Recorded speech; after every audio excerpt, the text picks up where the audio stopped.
Yeah. Gotta get their fast shot. Yeah. Gotta get their fast shot. Hello Britball Nation and welcome back to the BAFA National League Power Rankings following week 11.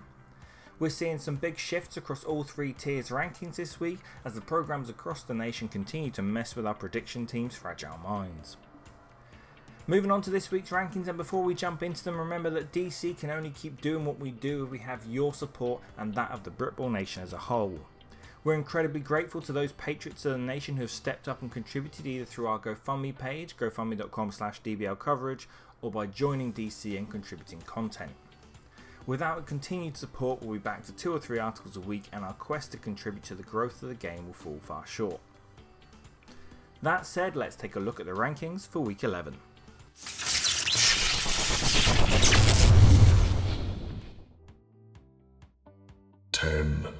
The Glasgow Tigers continue to hold firm at number 10.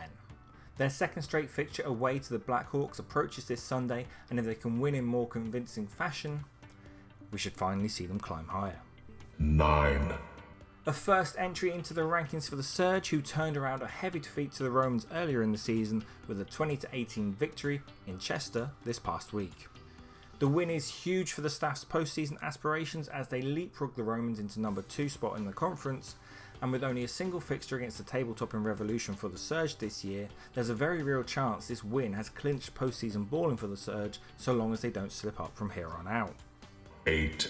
The Sharks head to the Jurassic Coast this weekend, and despite coming in off back-to-back losses, expectations will be the experienced Cornish side should make short work of the young Raptors programme.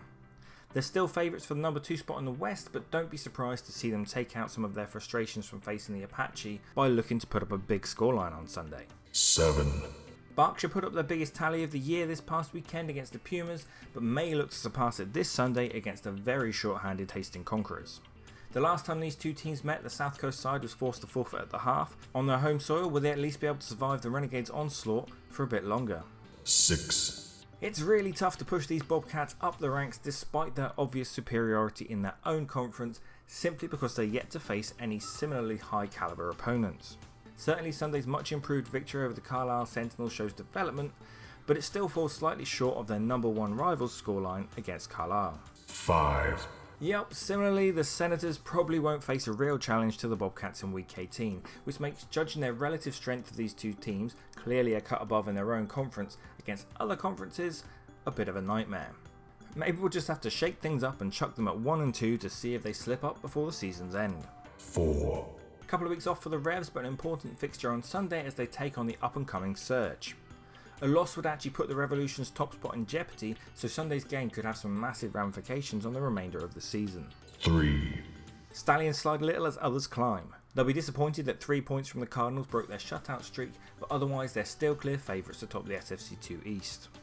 They head to a bye before welcoming a steadily improving Essex Spartans side in week 13. 2.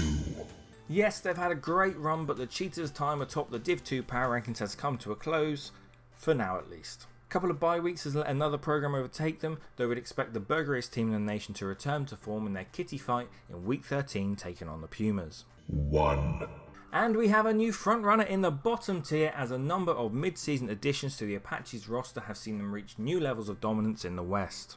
The arrival of extra Uniball talent following the end of term has given them some extra pace and spark on both sides of the ball, and the Apache currently boast an offensive line made up of almost entirely ex-top tier ballers who either lack the time or knees to continue playing in the top flight.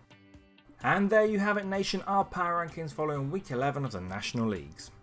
Let us know where we've gone wrong in the comments down below. Is there a team that deserves to be ranked that we're simply not considering? Remember to like and share this video, it helps more than you realise to grow our audience and therefore contribute to the growth of the game.